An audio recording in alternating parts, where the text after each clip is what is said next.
morning, good afternoon, good evening to anyone watching live now or listening later to the podcast audio version of the show.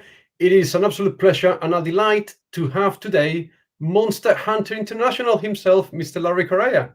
How are you? I'm doing awesome. Thanks for having me on. I appreciate it. No. Thank you for being here. Actually, you're one of the names that I wanted to talk to in the past, but I was always a bit weary. New York Times best-selling author. Like, why would you want to talk to me? But I'm very grateful you're here.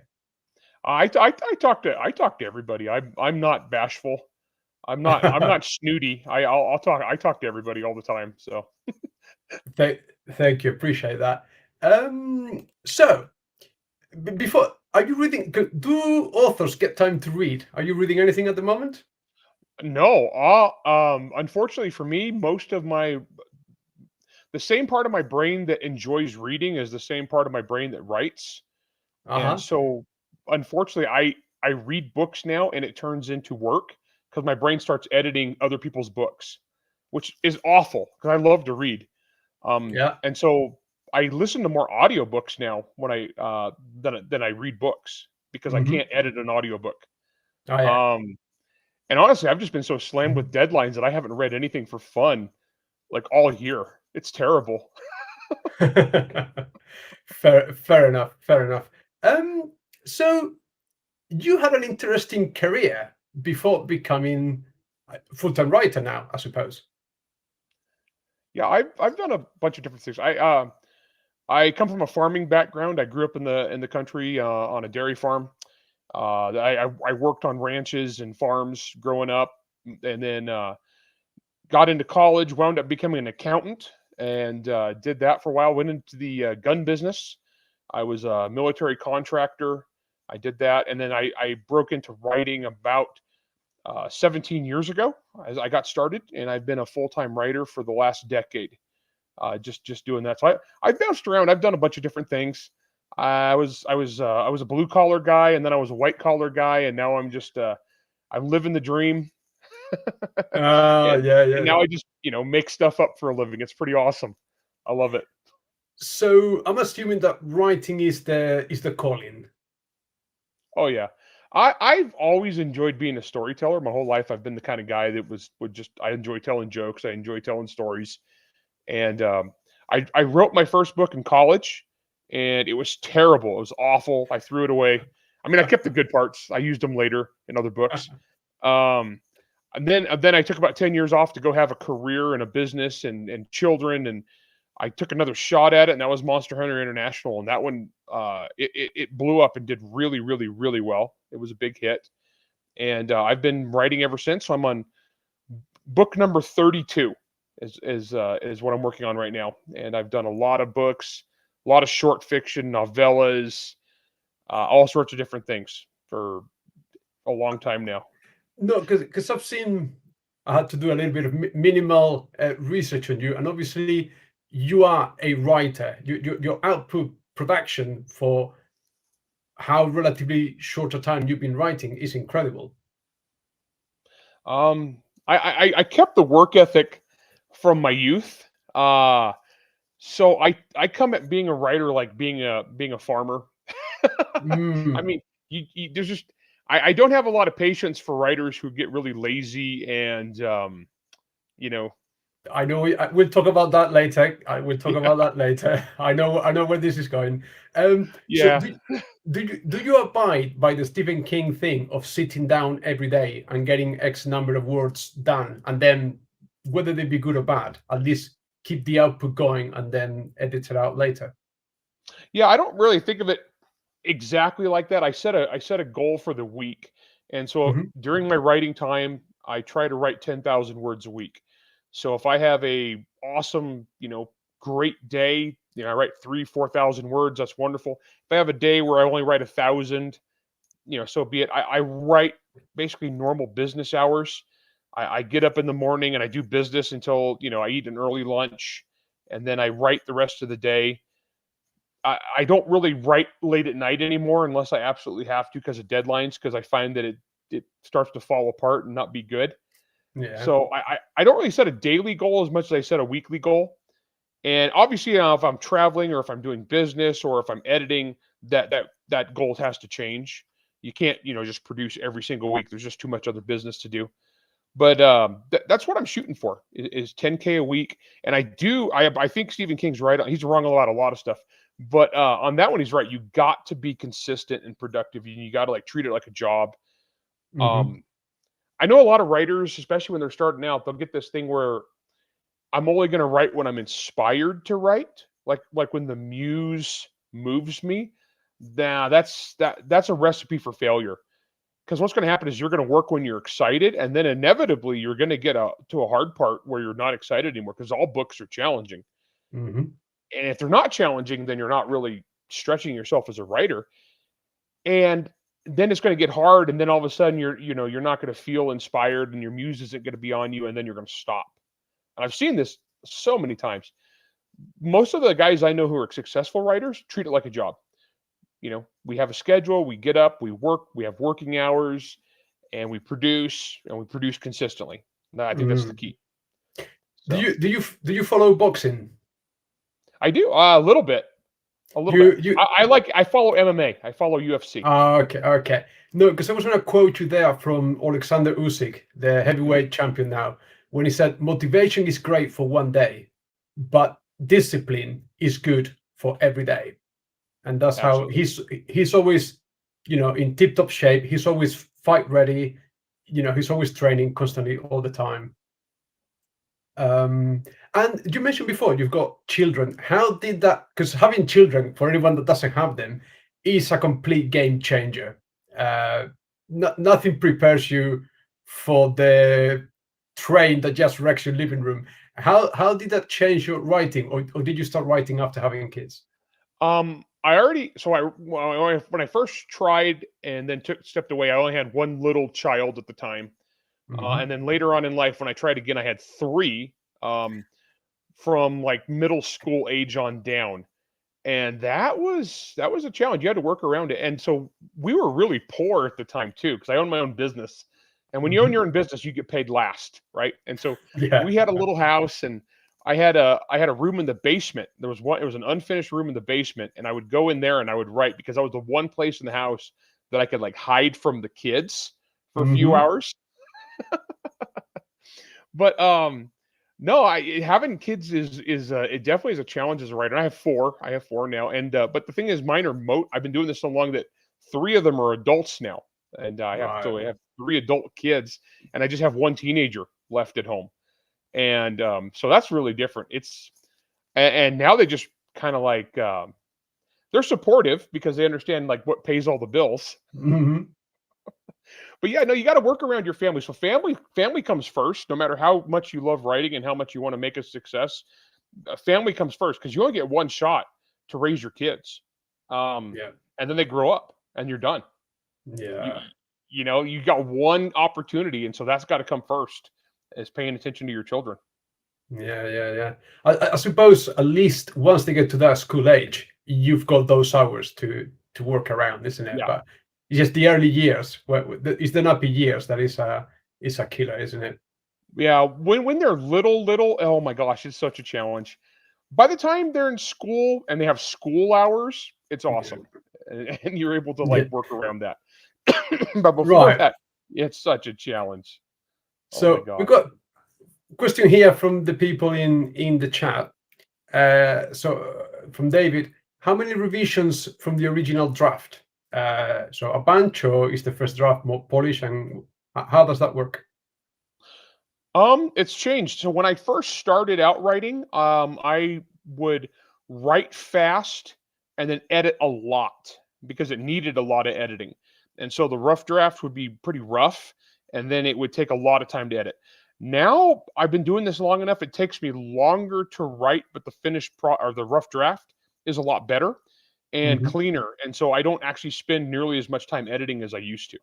So rule of thumb now, if it takes me 4 months to write a book, it takes me 1 month to edit, give or take. And some are faster than others. It just depends on the project, because sometimes you get to the end and it's got structural issues and you got to go back and do a lot of work.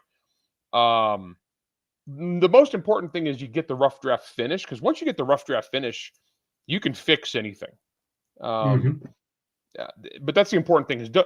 I would rather get the book done with it being flawed. So flawed and completed is better than perfect and incomplete. Yeah. Um, because if I'm waiting for perfect, I'm never going to get done. Yeah, yeah, and he's David. So, do you still work with an editor, at Bind or Arc Press now? Yeah. So I'm at a few different publishing houses, and I've got different editors at each one for different projects. So like at Arc Press for American Paladin, the head editor is Tony Daniel, and then Hmm. the next editor is Dave Butler, who we know. That Hmm. was who was just saying hello to us. And Yeah, so basically, when I finish a manuscript, it goes to the so I finish it, then I spend about a month editing it myself until my deadline. I take as much time as I can, and then I send it to the editors, and then they will come back with their edits. The first step is structural edits, like big story edits. yeah, Then they'll kick it back to me. I'll make changes based on that, and we go back. And then the next step is like copy edits, which is more fine tuning, looking for things like typos, repetitive word use, like little things like that. So there's like multi levels to the editing process. But yeah, I'm still edited. I absolutely still have editors. I think everybody, no matter how successful you are as a writer, you still got to get edited, because you're just too close to the manuscript otherwise. And you've been reading it over and over and over and over again for months by the time you're done with it. So hmm, there will be things that aren't in there, but you think are in there because they're in your head. There'll be yeah, things you literally have removed, but you'll be thinking about them as if they're still in the book. And so you're just too close to the process. And so, yeah, you have to. I've heard of like some really famous authors who are like, they don't have editors anymore. They just turn their stuff in. I think that's a huge mistake. I think that's yeah. just hubris. Hmm. So, one of the times I was talking to David, I always like to ask this, and he was telling me the moments where he's had, you know, tense exchanges with writers. Have you had ever like a big argument or discussion with your editor, or are you very pliable in that regard? No, I'm pretty chill. I'm actually pretty easy to edit. I have, in all the years I've been doing this, I've never had anything major. I've never had like a big change. Everything I've ever had for edits has been smaller things, like you didn't explain this well, or this person, we need to know more information about this person. I've never had like where I needed to change the entire book. I've never had that. Hmm. And so honestly, I think I'm pretty easy to edit. Like Dave Butler's edited me before, and biggest thing on Dave, like that we've ever disagreed on, was just like kind of minor stuff, like stylistic choices. And on those I just have to like be humble and say, okay, so I'm the writer, I'm the creative guy or whatever, but like they have an outside perspective. And editors are often right, but sometimes they're wrong too. And you just got to be analytical and look at it and say, is this right or is this better? And in this case, like someone like Dave was doing one of the last books in the Saga of the Forgotten Warrior for me. And I would do a thing where I would say, so I had the point of view character, but then I'd have somebody else doing something, and I would say kind of like what the so I wasn't head hopping, but I would say what the other person was doing in a way that like, Hmm. but it was the assumption of the point of view character as opposed to the actual thoughts Yeah. of the other character. You know what I mean? Hmm. And Yeah. Yeah. Dave wanted that more specified, whereas I wanted that more loose. It's just a stylistic choice. So I think I went through all of the ones he marked of that, and I was like, I think I changed like a third of them. Well, So it's honestly. But then I've had friends that have had editors who've gone in and the editor like takes over and makes them change everything. And it's almost like a good editor is an editor. A bad editor is a wannabe author, if ah, that makes sense. Where yeah, the yeah, editor wants to take over the project and make the book his own. A hmm, good editor wants to keep the book belonging to the author and just make it better. yeah. And I've been lucky. My editor's been great. I've been blessed. I've had really good editors in my career. Fantastic. So you've had, I wouldn't say genre hopping, but you've written very different things because you had the Monster Hunter International, then I've got your Grim Noir series, and you're collaborating with other people, Saga of the Forgotten Warrior. So we've got a question here from the chat, because obviously there's a lot going on here. Which one of your books would you recommend to someone that is a novice in the worlds of Larry Correia? What I always say on that is it depends on what genre they're into. Because like I said, I am a multi-genre kind of guy. So if you like epic fantasy, like traditional epic fantasy, start with Son of the Black Sword, which is the Saga of the Forgotten Warrior. That's 6 books. It's done. If you like urban fantasy, like modern fantasy, monster killing for fun and profit, start with Monster Hunter International, which was my first book I wrote almost 20 years ago. Mm-hmm. It's still good. It holds up. So it just kind of depends on what you're into, really. If you want like more lighthearted, fun, like fantasy, I have a new one called Academy of Outcasts. First book comes out in 2 weeks, in October. And it's more of like a Dungeons and Dragons level kind of fantasy. Super fun though. And so it just kind of depends. Like I have sci-fi. If you're into science fiction, then I would recommend the novel Gunrunner. Or go on to Audible, and I have a exclusive over there. It's called Lost Planet Homicide, where I do a kind of a gritty detective police procedural, but it's science fiction. So I do a bunch of stuff, really. So I Yeah. would say mostly just what are you into, and then go for there. If you like alternate history, do Hard Magic, which is my Grim Noir Chronicles. That's 3-book trilogy. It's done. So I know that doesn't help. I wish I was like an easy answer, just like, oh, just get this one, you know. No, but that's the It follow. just depends. But that's the follow-up question then. This genre hopping you've discussed and exemplified there. Do you feel has that worked in your favor or against you? I think it's worked for me, but it's a challenge. So when I was first starting out, I wrote Monster Hunter International. It was a big hit. Like it did really, really well.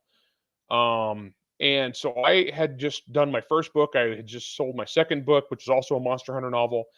And I was at a convention, and I was brand new, and I was at a convention with Brandon Sanderson, who at the time had just gotten the deal to finish Wheel of Time. So this is before Brandon was doing well, but he wasn't super famous yet. Yeah. And he was just giving me some business advice. And one of the things he said that stuck with me was he wrote Elantris, and everybody wanted more Elantris, but he said, I wanted to do something different. And he's like, I didn't want to be just the Elantris guy. So he wrote Mistborn, and then Mistborn was an even bigger success. And he told me that, and I was like, okay, I don't want to be just the monster guy. And don't get me wrong, I love writing monster books. I love writing Monster Hunter International.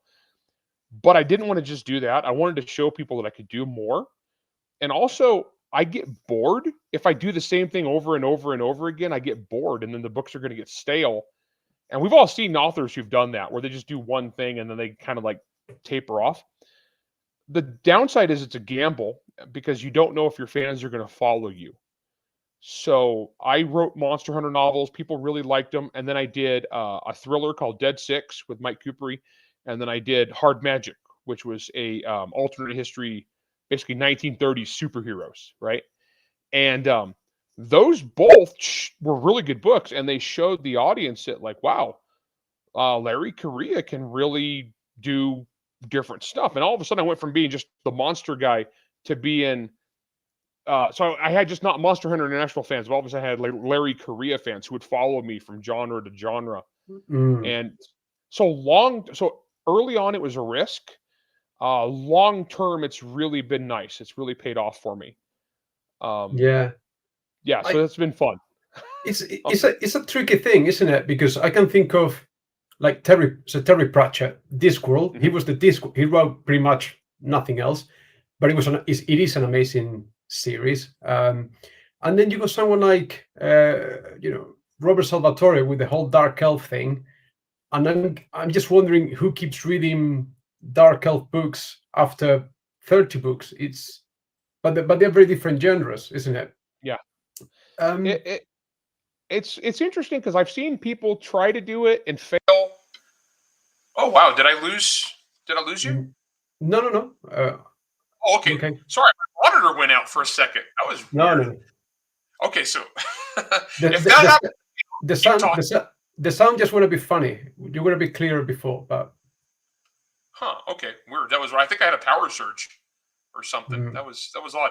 Um.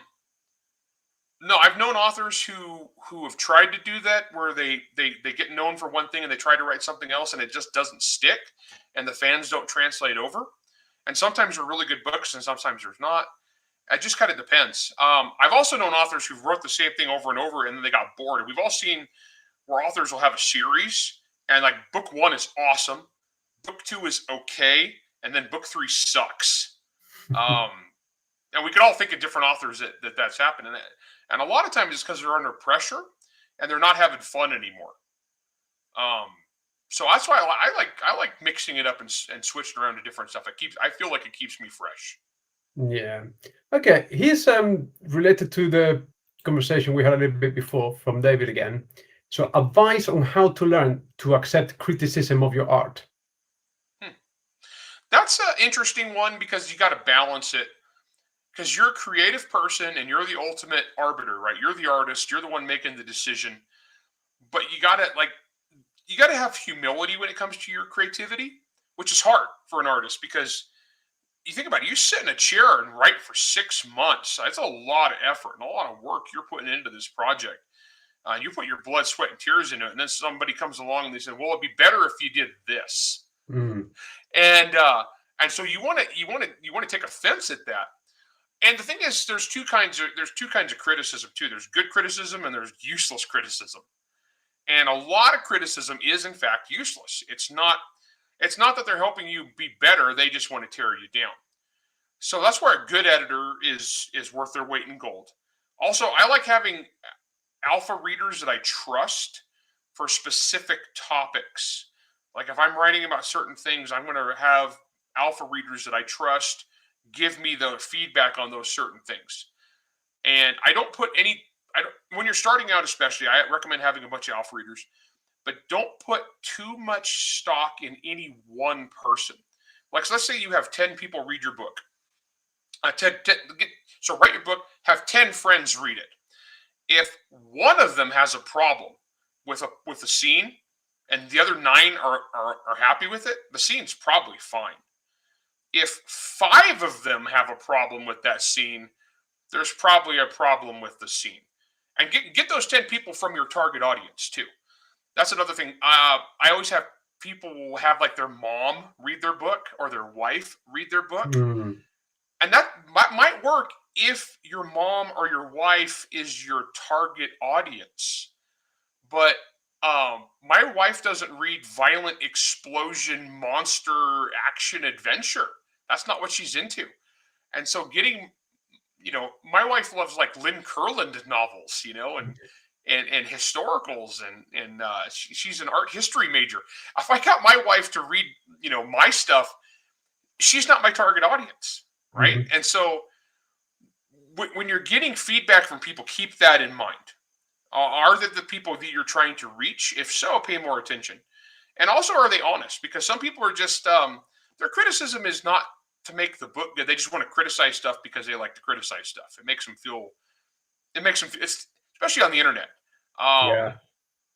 I like to take my negative reviews from places and have fun with them because sometimes the reviews are just like so illogical. And I'll take them and I'll poke fun at them with my fans. And so I would say the big thing is so how to take constructive criticism is first off recognize where it comes from and the value of the opinion of who's giving that to you, and then act accordingly. And sometimes you're just wrong as a writer. Sometimes you just made a bad decision, and that's okay. You're human. You're fallible. All artists make mistakes. Mm-hmm. Sometimes, especially like if you're plotting, you just went up the wrong hill.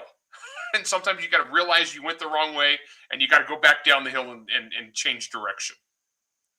So I hope that helps you. Can we? Yeah. And can we get a little bit dirty here? Sure. Your last book on the Saga of the Forgotten Warrior. that dedication. Would you like to elaborate there? Sure. So Saga the Forgotten Warrior, I started it 10 years ago, and it's a 6-book epic fantasy series. And in that time, I wrote 20 other books and other series as well. And there's a certain very famous fantasy author named George R.R. Martin, who very famous, and he hasn't written. People have been waiting for the next book in his Game of Thrones, Saga Fire and Ice for what 15 years now, something like that, I think. And he keeps telling people he's working on it. It's coming any day now, whatever. And me and George had a little altercation a few years back, and so he doesn't like me, and I don't like him. And so when I finished the Saga of the Forgotten Warrior and I was dedicating the book, I wrote the dedication is to George. See, it's not that hard. And because it was the last book of a series, oh boy, that made a lot of people angry. I had a lot of like super fans.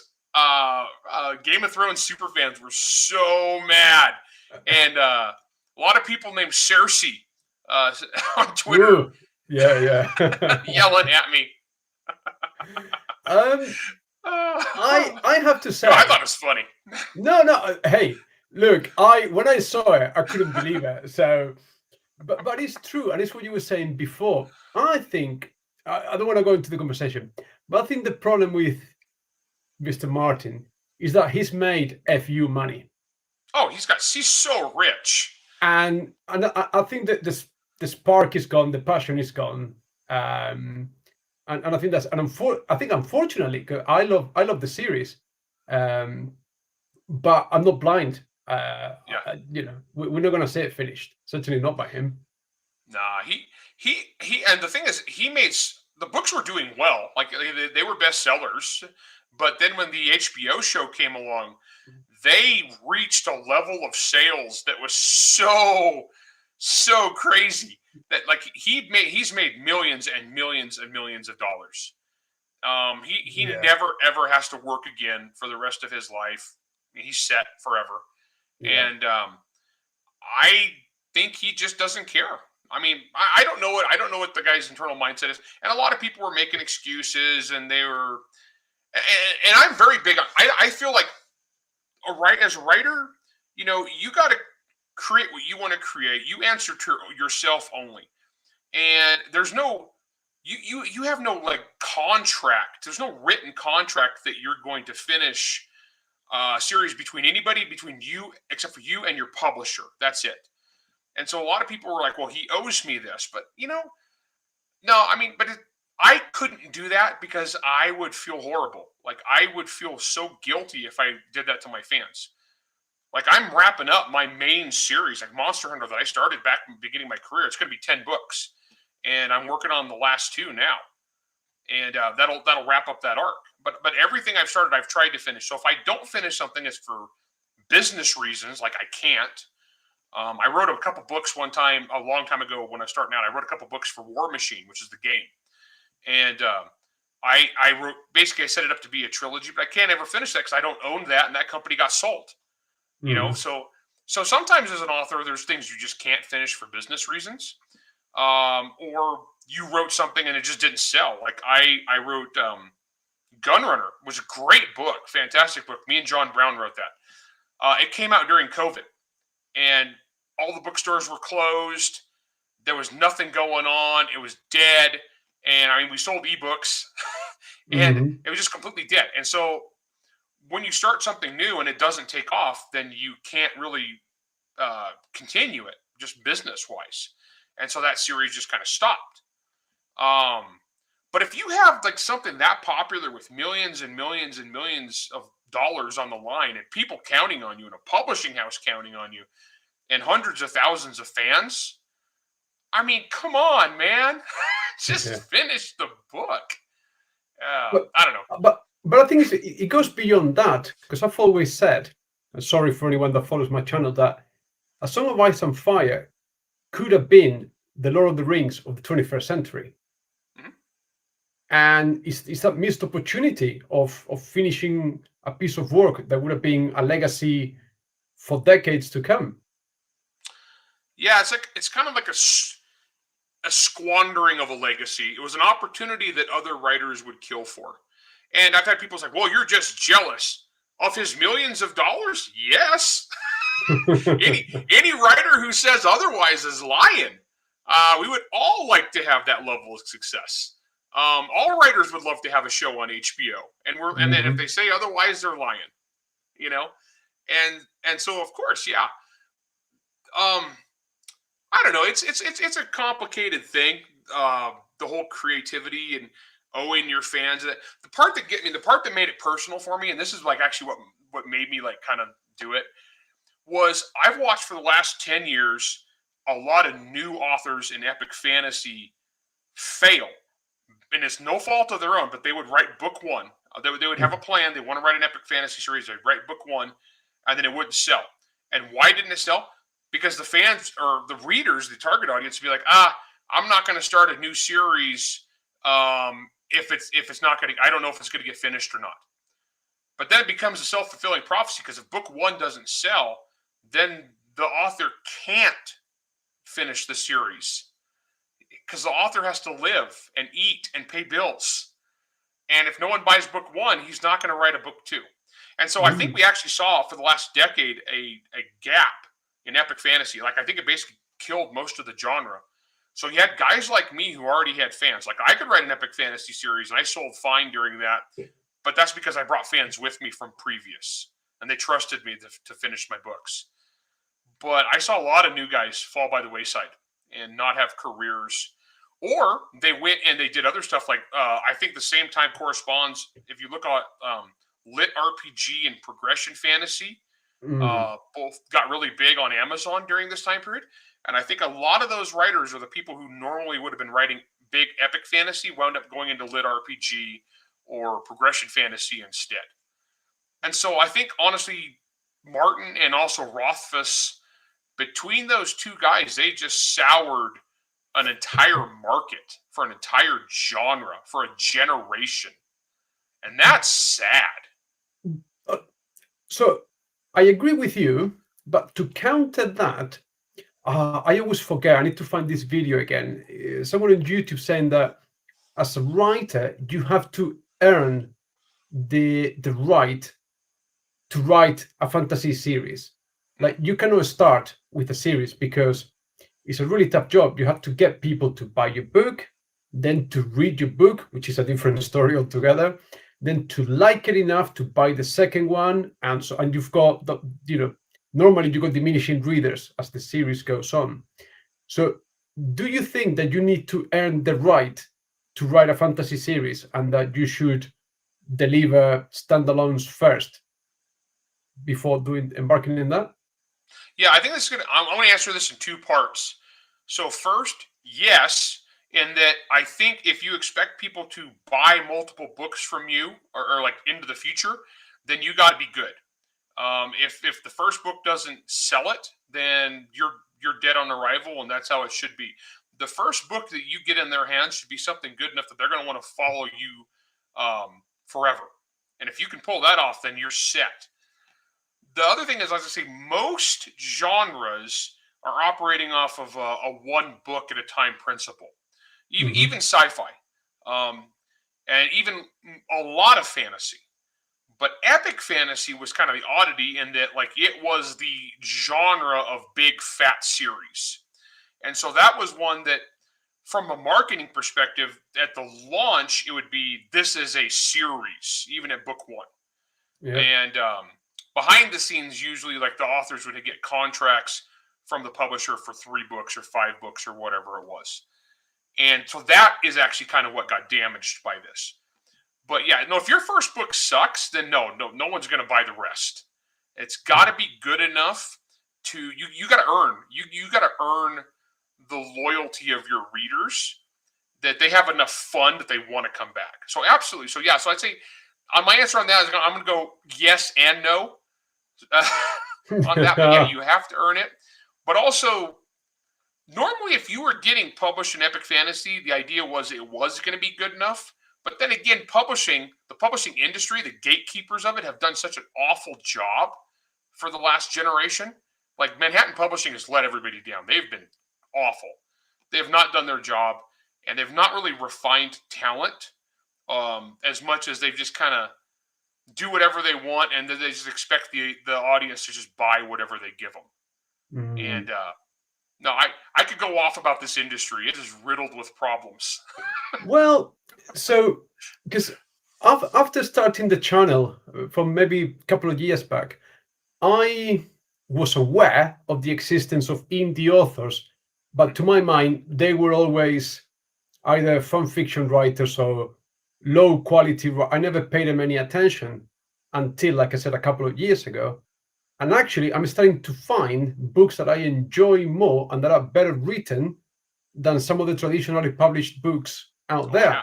So I think there's a pool of talent there that, for whatever the reason, we can talk about it a little bit later when we talk about Arc Press, that are not finding their way into the mainstream. It's been actually really interesting because, like, I've been doing this long enough that indie publishing was like when I started, it was, and I was indie published. My first book, I indie published before I got my first contract. And it just, the reason I got my first traditional contract was my indie book sold so well. There, for the longest time, there was a lot of just indie books that were just vanity. They weren't good. It was just somebody's vanity got them published, and that people just paid, and they would sell, copies to their friends and family, and that was it. But over time, as traditional publishing got worse at developing new talent and selling stuff that people actually wanted, indie blew up. And then you had the Amazon revolution, where all of a sudden you could get affordable ebooks to the masses fast. And then you started seeing people who were actually talented, who had gotten rejected by traditional publishing, started doing independent publishing. And there's some really good stuff out there, like really good stuff. The downside is there's a lot of crap. And so the hard thing, so in traditional publishing, the hard thing is getting into it because it's such a stupid business. And then on indie, you can get into it really easy, but so did 100,000 other people this week. So you're competing against this giant ocean of crap, and you're good. But I mean, and your stuff is great, but how do you get an audience competing against thousands and thousands of other books? And that's the challenge. Well, it's an interesting business. There's a couple of things there, but let's sort of half pivot away from that and bring it back in, later. So now, for your last work, American Paladin, you've done it through Arc Press, and you run a Kickstarter that I think funded, David told me, in 20 minutes or something like that? 45 seconds. 45 seconds, even worse. Okay. But you've managed to do that because you are Larry Correia. Yeah. It's how does a regular person do that? Well, no, it's not even that. I know that's not possible. My question is, why the shift from, because you could have published a book with Bayan or any other, why have you gone with Arc Press, this new imprint, and gone down the Kickstarter route? So on that one, the first part of that is why Arc Press. And so it was a startup company, but it was founded by the head editors, so the editing team is people that I've worked with before at other publishing houses. So Tony Daniel is the head editor, and Tony Daniel has edited several of my books over the year at other publishing houses. So I've written nonfiction, and he was my nonfiction editor at Regnery, where he was the head editor over there. And then he used to work for Bayan, and before that he worked for Simon & Schuster. And so when Tony left and got funding and started up Arc, he came to me because we've worked together a lot over the years, and he really wanted somebody who already had a name and a following to kind of be a tentpole author for their first year of getting books out there. And I really like Tony. And then he brought on Dave Butler, who you know, and I've been friends with Dave Butler for like 12 years. I really like Dave. I've worked with Dave a whole bunch of times. And then the third guy they brought on was a guy named David F. Sherrod, and I've worked with David a lot over the years.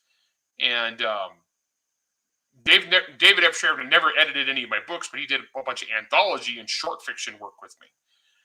And so it was three guys that I really liked at a startup company that had good backing and good funding. And I was like, Okay, yeah, I've got to help these guys get off the ground because I like their mission too. Because their whole purpose was they're trying to write books for the audience that mostly male, but not entirely. But there's people who are looking for action, adventure, good versus evil. Big ideas. The humans win in the end, kind of things. And that's what they're going for. Oh, I lost my monitor again. Are you still there? It's all right. Yeah. We can hear you. Oh my gosh. It's okay. What? All right. Oh, There you that's so weird. I think my monitor's dying. go. Maybe just goes to sleep after a while. I don't know. Yeah, I should be hitting the. All right, we'll just see here, because it's like, okay, that's okay. I'll just keep talking as long as I know you're there. And and so I like Dark. Now, why the Kickstarter? If you watch the fan reaction, you can see why we did Kickstarter, because it creates buzz. It's kind of a marketing tool, and so it was a thing that it was like a launch that got people's attention. It was something for people to talk about, and word of mouth is the biggest thing in publishing. And then it also, on a business side, it enabled us to bundle a bunch of extra stuff in it, like special editions, merchandise, and the graphic novel. And so, yeah, there's going to be a regular release after the Kickstarter people get their books. There'll be a regular release. It'll go to stores. It'll be on Amazon, just like all my regular books. But this one, we're doing the Kickstarter just because it gave us a chance to do some special stuff for marketing purposes, and also just to get the name out there. And it's been a lot of fun. But I think we're at about $250,000 right now, which is pretty awesome. And just having a good time with it, and people are having fun. We were on track to be really like higher than that. But so we launched on Tuesday, and then and Tuesday was incredible. And then Wednesday, I don't want to get into it too much, but there was political events in America that just kind of massive disruption and caused a lot of, and obviously no one is paying attention to Kickstarter after that. But despite that, even then, it's still been a huge success for us, and it's been a lot of fun, and it's got a lot of people talking and a lot of fan involvement. So I've never Kickstarted a book before. I've Kickstarted merchandise and I've Kickstarted games, but I've never Kickstarted a book. So it's been a different process, and it's been fun. I've been having a good time watching it, and I think people have been having a fun time participating in it. So Kickstarter has become an interesting. It's become an interesting publishing tool for a lot of authors who, like, well, obviously there's Brandon Sanderson made $40 million off it, but Brandon's a freak of nature. He's like an outlier. It doesn't count. He doesn't count. He doesn't count. He's in his own universe that's not the same as the rest of us. Yeah. And but there's a bunch of authors on there who have done successful Kickstarters. And I was looking at it, and there's some that have done $500,000, $400,000, and then there's authors who aren't maybe not as well known, but they've still done $20,000-$30,000, basically just to do a giant pre-order for their independent book. Yeah. And it's an interesting another business venture now. Yeah, no, because I've had on the show before Joseph Oliveira, who he runs Afterlight Comics. He's an indie horror comics publisher, and he funds everything on Kickstarter. He's done like 40-50 Kickstarter campaigns, and he's got it down to a T, because just like you, I think he did a board game in the middle of US election, and then he learned that you should never run a Kickstarter in the middle of any major US events. Because everybody's eyes are elsewhere. Exactly.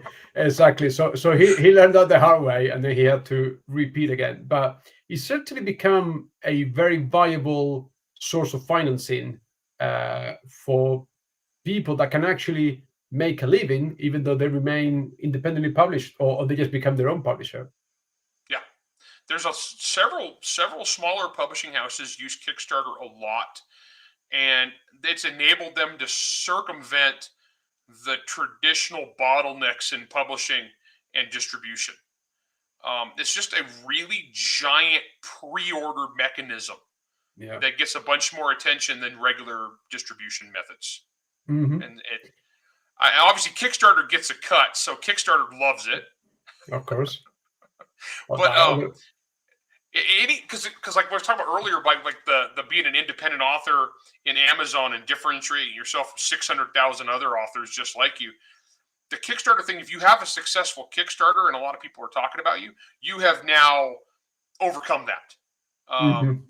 You now have at least the following from that Kickstarter who knows who you are and who will talk about you in your books, and Right. and so that's huge. Mhm. And that's the campaign for American Paladin, which where does it fall within or compared to all the stuff you've worked in the past? What can we find there? I've read the Dust Sacrifice comic, but we'll talk about that later. Oh, that thing came out so good. Okay, so American Paladin's an urban fantasy is the genre. It's kind of a modern Western, so it takes place in modern times in the American West. It is a lone vigilante story.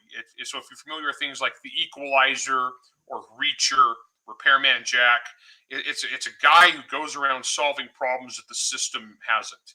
Mhm. There's a supernatural element to it, however, where what he's really searching for is the evil forces that killed his family when he was a teenager. Mhm. And so it's this guy who goes around taking care of bad dudes across like the dusty, desolate, rundown parts of the American West, and then he has an encounter with the forces of evil, and he's trying to protect somebody from them, and it's kind of basically a running battle and chase across the Four Corners region, and it's awesome. Like it's how it compares to my other stuff is I was going to say it's a little bit darker than Monster Hunter, and it's lower powered. And when I say lower powered, what I mean is it's just one dude. He's a blue collar guy. He doesn't have any special powers. He's not the chosen one. He's not psychic. He's not anything like that. And the level of threat as like innocent people are going to die, but like in Monster Hunter, it's like the world is going to get destroyed, right? So we're talking like they're dealing with like Cthulhu level threats. And they have a giant team and a lot of resources. This is just one dude. He's got no money. If he has money, he stole it from a drug dealer. He's not got any special anything. He's just tough, and he's very skilled, but he's not like a Navy SEAL or anything. He's skilled on stuff that he's learned over the years. Yeah. He's been doing this for 15 years. Mhm. And so, yeah, no, American Paladin, it's pretty badass. And if you've read Dust Sacrifice, that's not the same story as the novel. That's so same characters, just takes place after the novel, and you get an idea of like what the threat is, what they're up against, and kind of like the level of threat. And it's kind of just a throwback story to that just kind of like manly taking care of business, good versus evil, two-fisted violence. So I think there's a few things to unpick there, but before that, where came the decision to do the accompanying comic? Oh, so that was ARC's idea, and so I had the novel, and I pitched the novel to them, and they liked that, and they said, "Well, we have this artist. His name is Alex Wisner, and Alex is a great artist, and he's been, as you've seen, he's been doing illustrations for a couple of years now, and very, very, very talented." And they came to me and they said, "We'd like to team you up with Alex. You write the script, Alex does the art, and we do a companion graphic novel." And I had never done a graphic novel script before. This is the first time I've ever done that. Size-wise, a graphic novel script is about the size of a short story for me. If I was to tell that story in a short format, it'd be like a 7,000-word story. Mm-hmm. So, but I have to do it kind of like a screenplay. So you're saying, you're establishing shot, interior shot, exterior shot, and then there's dialogue tags. Or like this person said this. And so when I'm describing the action, it's very minimal. And then it goes to Alex, who just basically from his creativity and his artistic viewpoint, he, creates these images. So I didn't know what I was doing. So I wrote the first couple pages and I sent it to him. And I said, okay, I don't know how much space this takes up in art. Can you help me out here? So Alex came back and he pencil drew it like panel by panel. He just did a real rough draft pencil thing and said, okay, so what you sent me would be 5 pages. And he sends it back. And I'm like, oh, okay. Now I get kind of how the laid out. As we went back and forth as we did this, and it's Dust Sacrifice is a. I tried to write it in a way that it would be like a microcosm of what the series is about to kind of show the overall vibe and theme of it, and get kind of a glimpse into the nature of the world and the characters. And Alex's art was just awesome. Like he brought it to life. He does extremely expressive characters. The faces on these people are just great because you can tell exactly what emotion everybody is going through at any time. And he just killed it. It looks great. It came out really good, and it's done. So the graphic novel's done and ready to go. We'll be shipping those before. So the book doesn't come out till next year. The novel's not till next year, May, I believe. But the graphic novel, they're going to try to have that to everybody before Christmas. Yeah, when reading it, I thought, well, the art style gave me slight vibes of Charlie at Large from The Walking Dead. It's that sort of black and white, all links, sort of. It's got flavor to it. Yeah, to me, I thought it reminded me a lot of like an American manga. It's kind of how I stylistically, I thought how he was hitting it. It is okay. So yeah, so Walking Dead, was that Robert Kurtzman?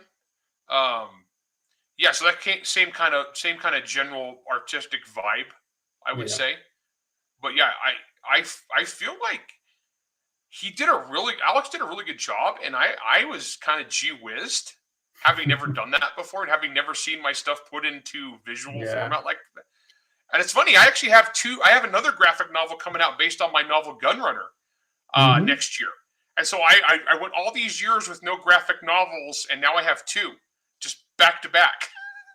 It's kind of fun. Because last week I was interviewing Bruce Brown, who he does comic book adaptations of H.P. Lovecraft's short stories. But he was telling me that his writing process, he pictures it in his head. So when he's writing the script, he's visualizing the panels and maybe the page composition. He's going to that level of detail to hand it over to the artist. You, on the other hand, are not doing that. You're giving the artist a bit more freedom to put on the page where you've got in words, right? Right, because I'm not an artist, and it being an artistic medium, a visual medium, I was out of my element. And so I wasn't going to tell a guy who is good at his job how to do his job. And so it was very much a collaborative effort in that I'm the storyteller, he's the artist, but I'm going to turn the artist loose to do what he does well. So I didn't micromanage it at all. I don't know what I'm doing. And you didn't do any research on how to write for comics. You didn't read Alan Moore's writing for comics or anything like that. No, nothing. Many years ago, like 15 years ago, 12 years ago, I wrote a screenplay for a little production company that went out of business, so the movie never got made. It was a little low budget science fiction movie, and I wrote a screenplay for them, sold it. They went out. So I used Robert Rodriguez's book on how to format screenplays, and so when I wrote the graphic novel script, I just used that same format as if I was writing a screenplay. And it was close enough. So are you tempted to delve deeper into that medium? Yeah, actually, I had a lot of fun. Well, I did. I enjoyed it, and if it looks like the Kickstarter is successful enough on its own, even before we get to the regular release of how many graphic novels we've sold, that we will probably wind up doing more, which I'm very excited for because I enjoyed it. I thought it was fun. It was a new challenge, and plus, I think from what I understand, we did pretty good too. Because Mike Baron is the guy that wrote most of the Punisher, like the really memorable Punisher arcs from when we were young. And Mike Baron read it and said it was awesome. Like he really liked it. So if Mike Baron, the guy who wrote The Punisher all those years says that you wrote a good vigilante graphic novel. I'm taking that as a high compliment. You're on the road. So You're on the road.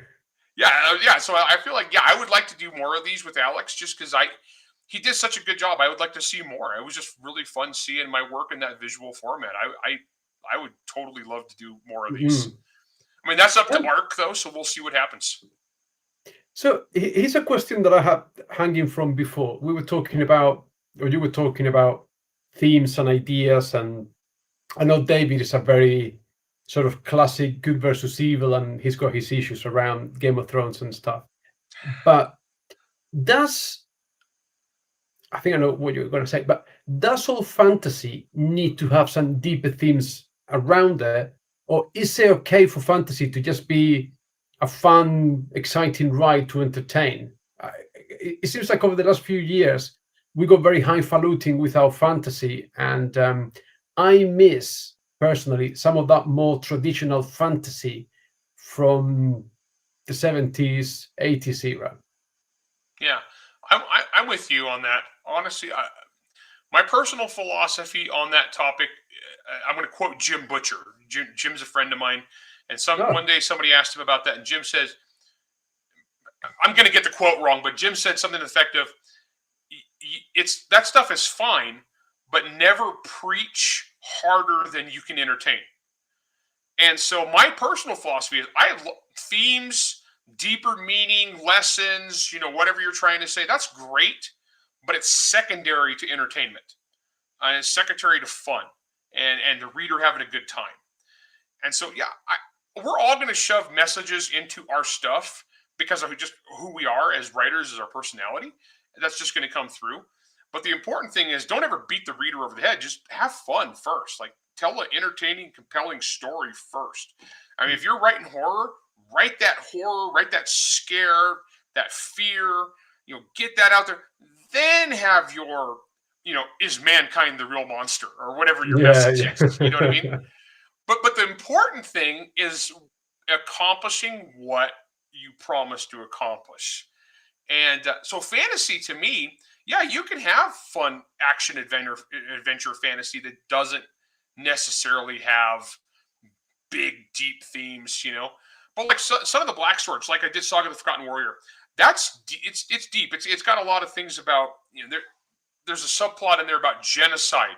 It's the whole thing is about caste systems, because it's a very rigid caste system world. It's got all this deep, dark stuff in it, right? But then I finished that and I wrote Academy of Outcasts, where I just wanted to write action adventure fantasy where a dude really wants to become a wizard. Mm-hmm. And are there themes in that book? Absolutely there are.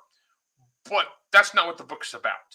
The book is about a guy going on an adventure, trying to accomplish his goals. And so that's my take on that. So I think I agree with you on that. But like you talk about Dave. Dave's very big on having like good versus evil and that moral message, because honestly, at the fundamental level, that's really what a lot of fantasy is about. Yeah. And so if you do go too grim, nihilistic, anti-heroes, you can do that for a while, but over time, people kind of get sick of that, because it's actually kind of shallow, and the reader gets kind of burned out of just everybody being bad and dark and grim and gritty. That's kind of a slog, So some people love it, but I think maybe it's the younger readers that all they've known of late is that sort of thing. Scott Baker, Song of Ice and Fire, Joe Abercrombie, who's done quite well, but I mean, I like Joe Abercrombie's stuff, but like Joe Abercrombie's stuff, he's a very good writer, but like it's pretty grim, it's pretty brutal, and after a while, it's like I also kind of want I want my heroes to have some success, and for life to have some meaning, and not just everybody be a horrible person and then everyone dies. No, and I'm glad you mentioned Jim Butcher, because just last week I finished one of his Dresden Files now, and I don't read them very often, but when I do, it's always like, that was fun. Like, that's really enjoyable, and I keep going back to that series because sometimes you just want to have fun. Yeah. And the thing is, Jim can get dark. I mean, Jim can have grim. There's a lot of grim stuff happens in that series. But at the same time, ultimately, you know that Harry Dresden is the good guy, and he's going to try to. He's going to screw up a lot, but he's going to try to do the right thing. And you, when you pick up a Dresden novel, you know that's what you're doing. You know that's what you're going for. And so I think when a lot of people pick up Larry Correia novels, they know, this book will be violent and bloody and horrible things will happen, but ultimately it's about good guys trying to do the right thing. Even if my good guys aren't that good, they're trying. Yeah. They're trying to do something right. So that's kind of my take on it, I guess.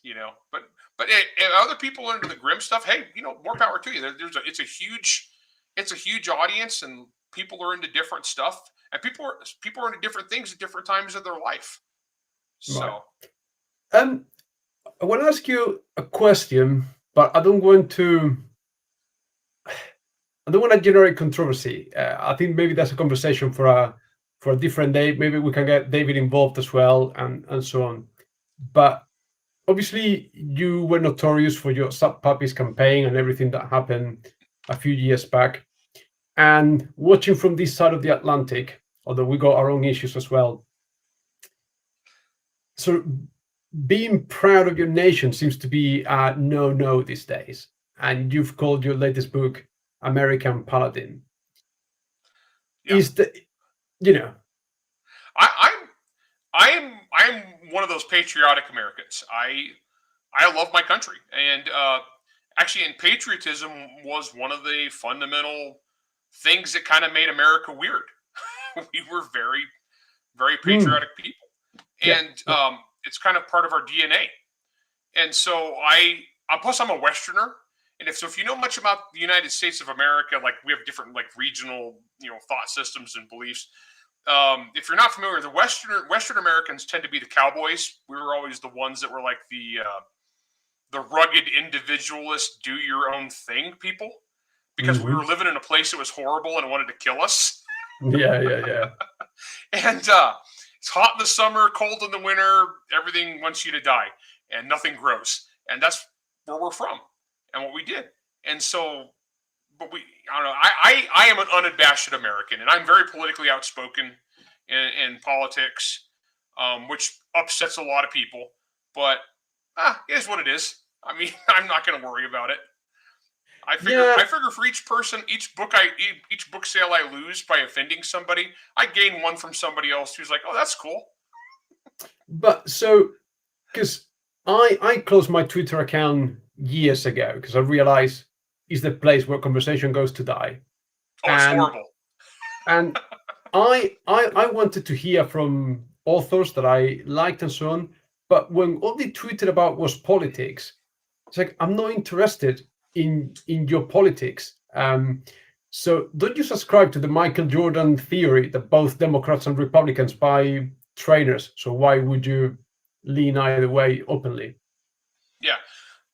I would say my problem on that was before I ever became a writer, I didn't have ever the option to not be political, because before I became a writer, I was in the gun business, which in America is very political. With one half of America loves them and the other half hates them. And so when I published my first book, the very first thing, and the most of the American publishing industry is on the side that hates them. It's on the opposite side of me, and opposite side of the country too. And so as soon as I was published and I was brand new, immediately everybody started attacking me. It's like, oh, he's one of those people. He's terrible and bad and awful. And so I never really had the opportunity, like Michael Jordan says, to not offend anybody, because I offended people by existing. And so right out the gate, I was like, that decision got made for me. Now there's a lot of other writers who stay apolitical, and that's fine. That's their decision. More power to them. And there's a lot of writers who are on that Manhattan publishing side of politics who are very loud and open because they actually get rewarded for it business-wise. So that was part of the problem we had. And so one of the things with Sad Puppies, and yeah, I did start. I'm the guy that started that. But one of the things about Sad Puppies is, in America we have the right and the left, and we had writers on both sides, quality writers on both sides. But all the awards went left, and we actually, we did the math on this. So like the last 260 winners, like 245 of them were American left, and so that's why I started it, was mostly just to kind of draw attention to that. And yeah, so it made a lot of people really mad, but it needed to be done, because someone needed to say what we all knew, but someone needed to come out and say it. And so I was just the guy that did it. And the reason I did it was because I could get away with it, because I had enough fans that were loyal to my, they were loyal to my books, and they knew that I was a good writer. And so no matter how much I got slandered, my career was going to be fine. Where nobody else could have did it, because if they had done it, when publishing attacked them, they would have lost too many fans and gone out of business. And so that's why I did it. And honestly, totally worth it. I would do it again. I would have did. Would I have done a few things different? Absolutely. Hindsight's 20/20. Yeah. But it needed to be done. So yeah, I am political, and it's kind of a bummer, because we got social media where I would love to just talk about books and just talk about writing stuff.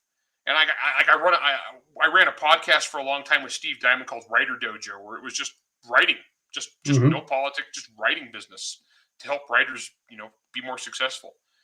I love that stuff, but we live in a very, very political world, and I'm one of the guys on my side who's good at articulating the arguments that other people want to make. So I am political, and plus I'm combative.